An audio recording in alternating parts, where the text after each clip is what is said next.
کہ لوگ سمجھتے ہیں کہ یار میوزک حرام نہیں ہے.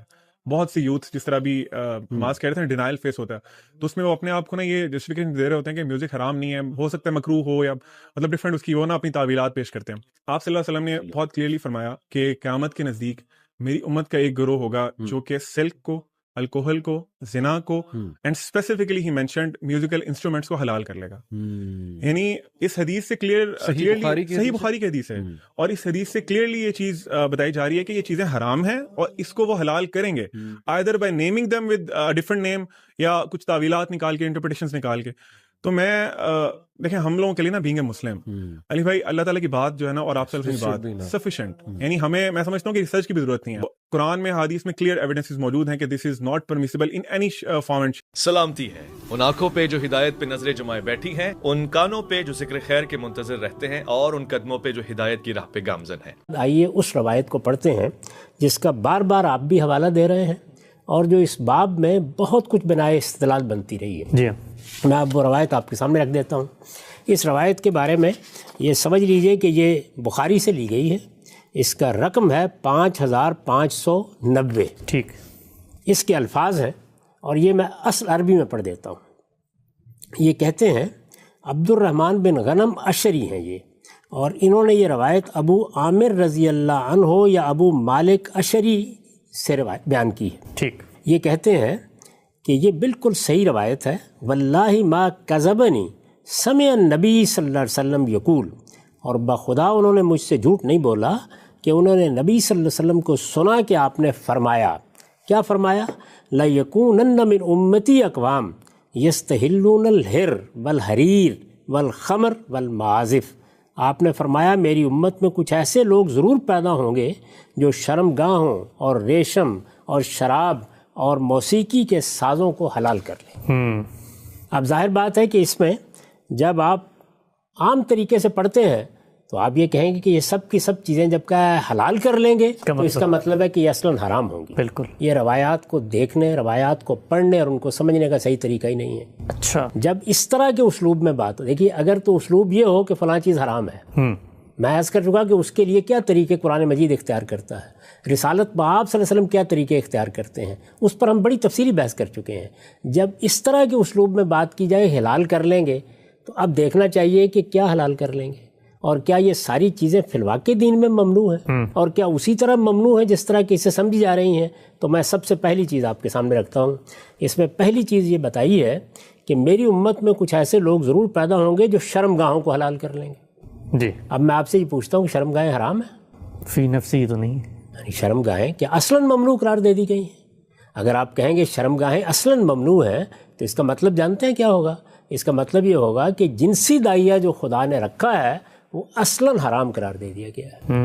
وہ اصلاً کوئی بہیمیت کی چیز ہے, وہ اصلاً کوئی غیر اخلاقی چیز ہے, یہی مطلب ہوگا نا اس کا. تو آپ اس کو پڑھنے کے بعد اگر علی الاطلاق یہ فتویٰ دے دیں گے تو اس کا مطلب یہ ہے کہ وہ چیز کہ جس کو ہمارے دین میں روا رکھا گیا ہے, جس کی بنیاد ہی دین کے اندر اس لیے واضح کی گئی ہے کہ اللہ تعالیٰ کی اسکیم اسی کے ذریعے سے روبہ عمل ہوتی ہے, بلکہ بعض حالات میں اس کو اللہ تعالیٰ کی عبادت کے برابر قرار دیا گیا ہے. جی, یعنی جس میں انسان حلال کی جستجو کرتا ہے, جس میں وہ اللہ کے حکم پر رجوع کرتا ہے, اللہ کے حکم پر رکتا ہے. یہ ساری باتیں قرآن میں بھی بیان ہوئی ہیں, حدیثوں میں بیان ہوئی ہیں. شرمگاہوں کے بارے میں قرآن مجید کا بیان دیکھیے, وہ کتنا واضح ہے. سورہ معارج میں بھی اور سورہ مومنون میں بھی اس میں یہ بتا دیا گیا ہے کہ شرمگاہیں اصلاً بالکل حلال ہیں, اس کے لیے کچھ شرائط ہیں. جی, اور وہ کیا ہیں؟ وہ یہ ہے کہ آپ علی الاعلان کسی عورت کے ساتھ اس تعلق کا اظہار کریں گے, آپ اس کے لیے کوئی تقریب منعقد کریں گے, آپ اپنے معاشرے کو بتائیں گے کہ آج سے میں یہ تعلق قائم کرنے کے لیے اس عورت کو اپنے نکاح میں رہ رہا ہوں, اور عورت یہ اعلان کرے گی کہ وہ مرد کو اپنے نکاح میں لے رہی ہے. یہ جب آپ اعلان کر دیں گے تو اس کے بعد ایک زندگی بھر کے سنجوگ کا معاہدہ ہو جائے گا. اب شرمگاہیں آپ کے لیے حلال ہیں. ٹھیک, یہ بات بالکل واضح ہے. تو اس کا مطلب یہ ہے کہ جیسے ہی ہم یہ الفاظ پڑھیں گے تو ہمیں سب سے پہلے کیا دیکھنا ہوگا؟ یہ رجوع کر کے دیکھنا ہوگا کہ قرآن مجید میں شرمگاہوں کے بارے میں کیا کہا گیا ہے, اللہ تعالیٰ نے اس کے کیا اصول بیان کیے ہیں. تو ظاہر ہے کہ یہاں جب رسالت مآب صلی اللہ علیہ وسلم یہ فرما رہے ہیں تو آپ کے پیش نظر کیا ہے؟ آپ کے پیش نظر یہ ہے کہ وہ شرمگاہیں جن سے مقاربت اللہ تعالیٰ نے حرام قرار دی. ٹھیک. وہ شرائط جن کے ساتھ حلال قرار دیے جو لوگ ان کو پورا نہیں کریں گے اور اس کے بغیر رجوع کریں گے. تو کیا ہوا یہاں پر؟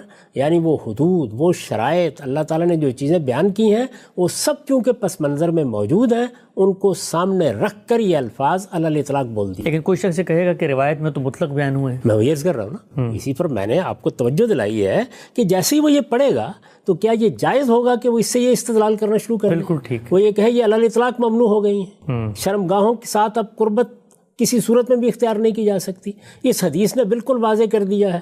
تو میں یہ گزارش کر رہا ہوں کہ یہ دین کو سمجھنے کا کوئی صحیح طریقہ ہی نہیں ہے. یعنی بعض موقعوں کے اوپر جیسے میں نے پہلے بھی عرض کیا تھا کہ بات الفاظ کی حد تک علی الاطلاق بیان ہوتی ہے لیکن اس کا وہ مدعا نہیں ہوتا، اس سے وہ مقصود نہیں ہوتا. اس میں کسی خاص موقع پر کسی استعمال کو سامنے رکھ کر، حدود و شرائط سے کسی اعراض کو سامنے رکھ کر، لوگوں کی کسی غفلت کو سامنے رکھ کر کسی چیز کی طرف توجہ دلائی جاتی ہے. تو سب سے پہلی چیز یہ دیکھیے، چنانچہ میں نے اس کے اوپر جو نوٹ لکھا ہے وہ کیا ہے، یعنی اللہ تعالیٰ کی نافرمانی کرتے ہوئے زنا اور اغلام جیسے گناہوں کا ارتکاب کریں گے. اچھا، یعنی اس کا مطلب کیا ہوگا؟ جب یہ کہا گیا ہے کہ شرمگاہوں کو حلال کر لیں گے تو کیا اس میں یہ تنبیہ کی جا رہی ہے کہ لوگ شادیاں کرنا شروع کر دیں گے، لوگ بیویاں لے آئیں گے، لوگ ان کے ساتھ مجامت کریں گے اور رسالت مآب صلی اللہ علیہ وسلم کی اس حدیث کی روح سے یہ سب کچھ ناجائز ہو گیا ہے؟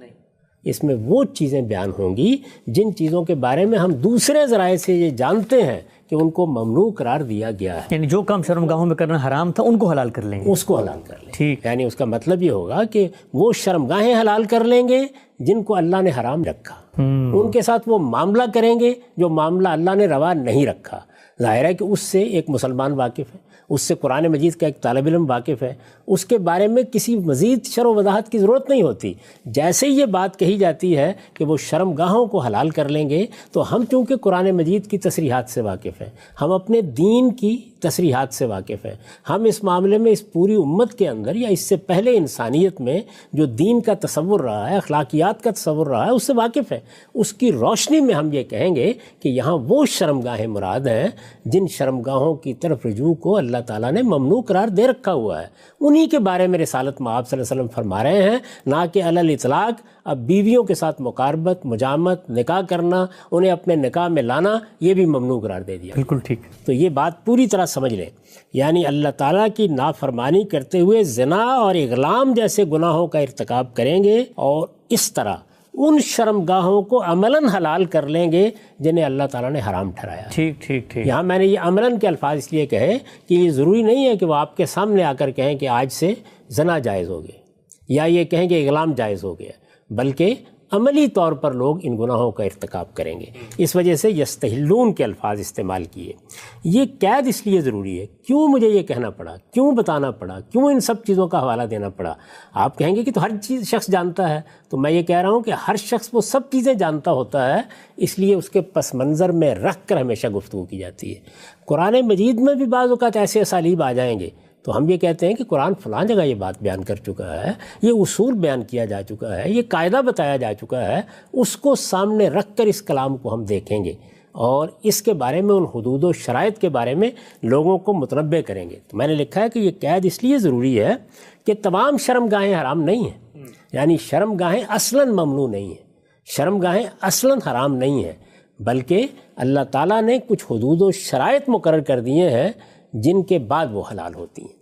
ہر مسلمان جانتا ہے کہ بیویوں کی شرمگاہیں خدا کے دین میں کبھی حرام نہیں قرار دی گئیں، وہ ہمیشہ حلال رہی ہیں اور حلال ہی رہیں گی. یہ پہلی بات جانیے. اب اس کے بعد دوسری پر آئیے. اس کے بعد یہ کہا کہ ریشم، یعنی ریشم کو حلال کر لیں گے. جی. سب سے پہلے تو میں عرض کر دوں کہ ہمارے ہاں چونکہ وہ لوگ بھی سننے والے ہیں کہ جو دور جدید میں چیزوں کو دیکھ رہے ہیں کہ یہ ریشم کیوں ممنوع ہے. ہم یہ جانتے ہیں نا کہ اللہ تعالیٰ نے کچھ بنیادیں واضح کی ہیں. ان بنیادوں کو ہم اس سے پہلے بڑی وضاحت کے ساتھ بیان کر چکے ہیں. میں نے کہا ہے وہ اصول خمسہ ہیں. تو ہم نے اس میں یہ بتایا کہ بغی بغیر الحق یہ اللہ کے ہاں ممنوع ہے. یہ 5 چیزوں میں شامل ہے، یعنی انسان کی شخصیت کے خلاف، اس کی جان کے خلاف، اس کی آبرو کے خلاف، اس کے مال کے خلاف آپ اقدام کرتے ہیں. اس اقدام کی ابتدا کہاں سے ہوتی ہے؟ تکبر سے، اچھا، بڑائی سے، دوسرے کی تحقیر سے. یہ آپ کے باطن کی حیثیت ہے، اس لیے تکبر کو ممنوع قرار دیا گیا ہے. متکبرانہ وضع قطع قرآن مجید میں زیر بحث آ گئی. چلنے کا طریقہ، بات کرنے کا طریقہ، لباس پہننے کا طریقہ قرآن مجید میں زیر بحث آیا ہے۔ رسالت میں آپ صلی اللہ علیہ وسلم بھی اس کو زیر بحث لائے ہیں۔ تو ریشم اگر مرد پہنے، رسالت میں آپ صلی اللہ علیہ وسلم کے زمانے کی بات کر رہا ہوں، ریشم پہنے، سونا پہنے، ہاتھوں میں کنگن پہنے، تو یہ متکبرین کا لباس سمجھا جاتا تھا۔ رسول اللہ صلی اللہ علیہ وسلم نے اس کو ممنوع قرار دیا، لیکن کیا عورتوں کے لیے بھی ممنوع قرار دے دیا تھا؟ نہیں۔ کیا یہ علی الاطلاق ممنوع تھا؟ نہیں۔ یعنی پہلی بات یہ کہ اس کی جو علت ہے، حکم جس چیز پر مبنی ہے وہ کیا ہے؟ متکبرانہ لباس، متکبرانہ وضع قطع، متکبرانہ اسالیب حیات، یعنی یہ چیزیں ہیں نا، ان کو خود قرآن مجید نے ممنوع قرار دے دیا۔ اب ظاہر ہے کہ اس کے اطلاقی پہلو ہوں گے جو رسالت مآب صلی اللہ علیہ وسلم کے زمانے میں زیر بحث آئیں گے۔ یہ آپ جانتے ہیں کہ اسبال ازار کی بحث بھی یہیں سے پیدا ہوتی ہے، اسی طرح مونچھوں کو پس رکھنے کی بحث بھی یہیں سے پیدا ہوتی ہے۔ تو متکبرانہ وضع قطع کے جتنے بھی پہلو ہو سکتے ہیں وہ اگر اطلاقی طور پر زیر بحث آئیں گے تو اسی اسلوب میں زیر بحث آ جائیں گے۔ لیکن ہم یہ جانتے ہیں کہ اس وقت بھی عورتوں کے لیے یہ کوئی چند نہیں ہے، 2 نہیں ہے، 10 نہیں ہے، یوں نہیں ہے کہ اندھوں کے لیے، یوں نہیں ہے کہ بہروں کے لیے، یعنی یہ دنیا کی آدھی آبادی ہے، ان کے لیے جائز ہے۔ ان کے لیے یہ بالکل جائز ہے۔ کیوں جائز ہے؟ اس لیے کہ جب عورتیں یہ لباس پہنتی تھیں، ریشم پہنتی تھیں یا آج اس طرح کوئی لباس پہنتی ہیں، تو ان کے لیے یہ متکبرانہ وضع نہیں ہوتی، ان کے لیے یہ زیب و زینت کی چیز بن جاتی ہے۔ بالکل ٹھیک۔ یہ وہ جگہ ہے جہاں سے دین کی باتوں کو سمجھنا چاہیے ان کے اندر اتر کر۔ تو اب جب رسالت میں آپ صلی اللہ علیہ وسلم نے یہ فرمایا کہ ریشم کو حلال کر لیں گے، ایک شخص اس روایت کو پڑھتا ہے اور پڑھنے کے بعد گھر میں جاتا ہے اور یہ کہتا ہے کہ میں نے آج یہ روایت پڑھی ہے اور یہ روایت فلاں اور فلاں صحابی سے آئی ہے اور یہ بخاری میں نقل ہوئی ہے، لہذا بی بی سب سے پہلے تو ریشم کے تمام کپڑے نکالو اور ان کو جلا دو۔ یہ کام تو خود رسول اللہ نے نہیں کیا۔ وہ خاتون کیا کہیں گی جواب میں؟ اگر وہ دین سے واقف ہیں تو وہ یہ کہیں گی کہ یہ کیا نئی بات تم سنا رہے ہو۔ اب وہ یہ کہتا ہے کہ یہ دیکھیے میں نے یہ روایت پڑھی ہے، اس روایت میں تو علی الاطلاق ریشم کا ذکر ہو گیا ہے، اس میں تو یہ نہیں بیان کیا گیا کہ یہ صرف مردوں کے لیے بات ہو رہی ہے۔ تو اسے توجہ دلائی جائے گی کہ یہ دین کو سمجھنے کا طریقہ نہیں ہے۔ یہاں رسالت مآب صلی اللہ علیہ وسلم بعد کے زمانوں میں لوگوں کے ایک رویے پر تنبیہ کر رہے ہیں، حلتیں حرمتیں نہیں بیان کر رہے اس موقع کے اوپر، یعنی یہ توجہ دلا رہے ہیں کہ میرے بعد میری امت کے لوگ ان چیزوں کے بارے میں ایسے بے پرواہ ہو جائیں گے کہ جو ان کے حدود ہیں، جو ان کے شرائط ہیں، جن چیزوں کو ان میں ملحوظ رکھنا چاہیے ان کا خیال نہیں رکھیں گے۔ ٹھیک، یہ بیان کیا۔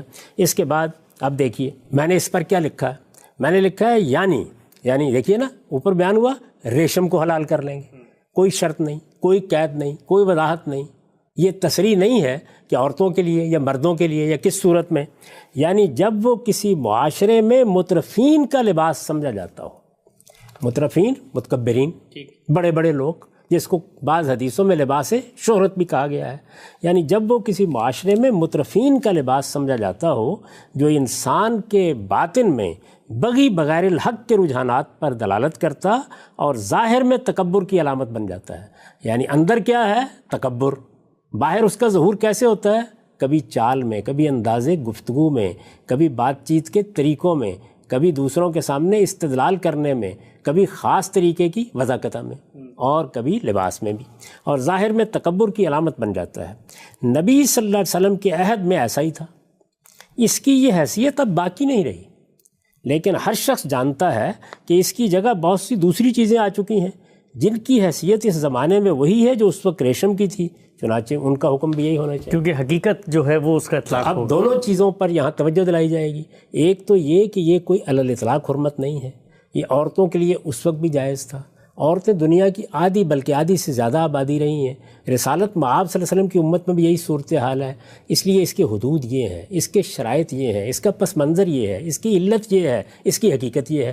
پھر یہ توجہ دلائی جائے گی کہ اس میں لفظ پر نہیں رہ جانا چاہیے، بلکہ یہ دیکھنا چاہیے کہ کیا کچھ اور چیزیں تو اس وقت اس کے حکم میں داخل نہیں ہو گئیں، یعنی اب بہت سے لباس، بہت سے رہن سہن کے طریقے نئے ایجاد ہو گئے ہیں، ان میں متکبرین کی وجہ کیا ہے، اچھا، ان میں مترفین کے طریقے کیا ہیں؟ تو ظاہر ہے کہ جو اصل علت ہے، جب دین کا ایک حکیم طالب علم اس کو سمجھ لے گا تو ان کی جانب بھی توجہ دلائے گا۔ تو یہ 2 مثالیں ہو گئیں۔ اس کے بعد تیسری چیز جو اس روایت میں بیان ہوئی ہے وہ کیا ہے؟ وہ ہے والخمر، شراب۔ اب ہم جب شراب کے بارے میں دیکھتے ہیں تو معلوم ہوتا ہے کہ قرآن مجید نے واضح کر دیا ہے کہ وہ علی الاطلاق ممنوع ہے، کوئی بحث پیدا نہیں ہوتی، اچھا، اس جگہ کوئی بحث نہیں۔ اس میں ظاہر ہے کہ یہی ہے نا کہ جیسے ہی ایک بات بیان کی گئی ہے تو آپ یہ دیکھیں گے کہ یہاں حرمت یا حلت کا قانون نہیں بیان کرنا مقصود، کسی آنے والی صورتحال پر لوگوں کو توجہ دلانا ہے، ٹھیک، تاکہ وہ کہیں حدود و شرائط سے بیگانہ نہ ہو جائیں۔ تو اس میں شراب کا ذکر بھی آ گیا، اور پھر جو چیزیں بیان کی گئی ہیں ظاہر ہے کہ یہ زنا اور شراب اور اس طرح کی دوسری چیزیں، جیسے میں نے ابھی ذکر کیا کہ ہمارے ہاں نائٹ کلبوں میں کیا ہوتا ہے، ہمارے ہاں بعض فلموں میں کیا ہوتا ہے، ہمارے ہاں جو لغویات اس وقت وابستہ ہو گئی ہیں ان کی کیا نوعیت ہے، تو ایک پورا ماحول بنتا ہے نا، اس پورے ماحول کی چیزیں ہیں جو رسالت مآب صلی اللہ علیہ وسلم نے یہاں بیان کی ہیں، اس میں شراب بھی زیر بحث آ گئی۔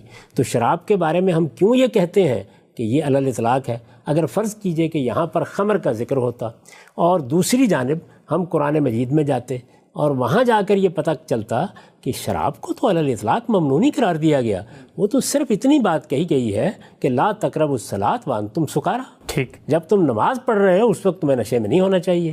تو ہم یہ بتاتے نا کہ یہاں در حقیقت وہی صورت مراد ہے، جی، لیکن اب چونکہ ہم یہ جانتے ہیں کہ شراب کو علی الاطلاق ممنوع قرار دے دیا گیا، اس کی معمولی سے معمولی مقدار کی بھی ممانعت کر دی گئی ہے، تو اب یہ ہر حال میں ممنوع ہے، بغیر قید و شرط کے ممنوع ہے۔ تو ہم یہ بتائیں گے، یعنی اس حدیث کو پڑھنے والے کو بتائیں گے، اس سے استدلال کرنے والے کو بتائیں گے کہ ہمارے پاس چونکہ اس کے بارے میں یہ معلومات موجود ہیں، قرآن سے موجود ہے، رسالت مآب صلی اللہ علیہ وسلم کے دوسرے ارشادات سے موجود ہیں، تو اس وجہ سے اس معاملے میں تم ٹھیک کہہ رہے ہو، یہ علی الاطلاق ممنوع ہے۔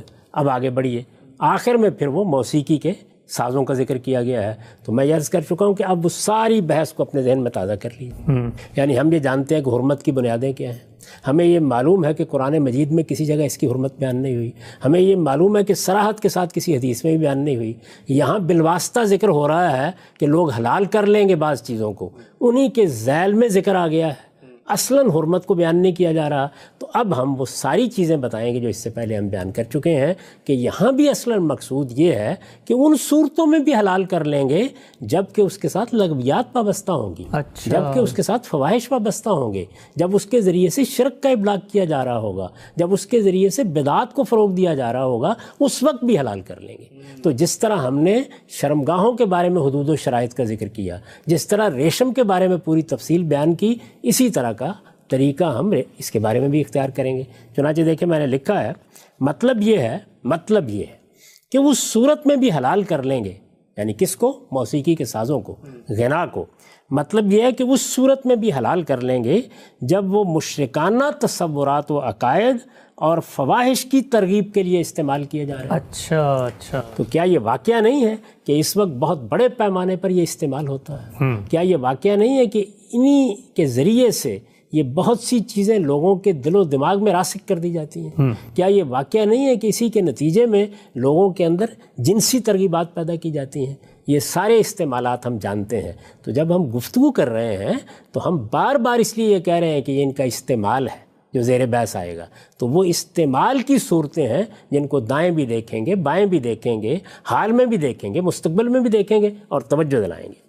مطلب یہ ہے کہ اس صورت میں بھی حلال کر لیں گے جب وہ مشرکانہ تصورات و عقائد اور فواحش کی ترغیب کے لیے استعمال کیے جا رہے ہوں، جس طرح کہ ہمارے اس زمانے کے زیادہ تر، یہ دیکھیے زیادہ تر، جس طرح کہ ہمارے اس زمانے کے زیادہ تر فلمی گیتوں اور نعتوں اور قوالیوں میں بغیر کسی تردد کے استعمال کیے جا رہے ہیں۔ آپ نے بھی اطلاق کر کے بتا دیا، اطلاق کر کے بتا دیا، یعنی آپ فواحش کی ترغیب کی مثالیں بھی دیکھ سکتے ہیں، آپ مشرکانہ عقائد کی ترغیب کی مثالیں بھی دیکھ سکتے ہیں، آپ بدعات کی ترغیب کی مثالیں بھی دیکھ سکتے ہیں، اور یہ نعت کے نام سے جو چیزیں پڑھی جا رہی ہیں ان میں بھی دکھائی جا سکتی ہیں، قوالیوں کے نام سے جو چیزیں پیش کی جا رہی ہیں ان میں بھی دکھائی جا سکتی ہیں، اور یہ گیتوں میں بھی اور شاعری میں بھی دکھائی جا سکتی ہیں، بلکہ بہت تاثیر کے ساتھ، بہت مؤثر طریقے سے یہ ساری چیزیں شعراء نے لوگوں تک پہنچائی ہیں، بنیادی تصورات کو راسخ کیے، دین کے حقیقی تصورات لوگوں کی نگاہوں سے پوشیدہ ہو گئے ہیں،